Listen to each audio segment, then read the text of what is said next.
ঘুরতে আসবো করে আসা হচ্ছিল না, তো হঠাৎ করে আমরা একটা ছোট্ট ট্যুর করলাম এবং প্রত্যেকবার আমরা নিজেরাই সমস্ত হোমস্টে অফবিটে এবং সমস্ত কিছু নিজেরাই করি, কিন্তু এবারে আমাদের হাতে একদম টাইম ছিল না বলে আমরা বিভিন্ন ট্যুরিজমের সাথে কথা বলেছিলাম, সবার থেকে সমস্ত রেট নিয়েছিলাম, কিন্তু তার মধ্যে সব থেকে বেস্ট রেট, বেস্ট অ্যাকোমোডেশান, সমস্ত কিছুতে ইজি ওয়ের ওপর আমরা ভরসা করেছিলাম সুশান্ত দা।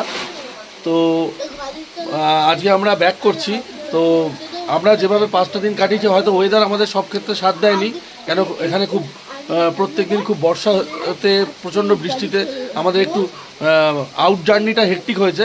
বাট আমাদের যেটা মেন ছিল, যেহেতু আমরা বাচ্চা নিয়ে এসেছি, আমাদের হোমস্টে এবং হোমস্টের বিহেভিয়ার এবং অ্যাকোমোডেশান, খাওয়া দাওয়ার যা বলেছিল সমস্ত কিছু খুব ভালো লেগেছে। আমরা আশা করিনি এতটা ভালো পাবো, যেহেতু ওয়েদার সাথ দেয়নি, ম্যাক্সিমাম টাইম আমাদের হোমস্টেতেই কাটাতে হয়েছে।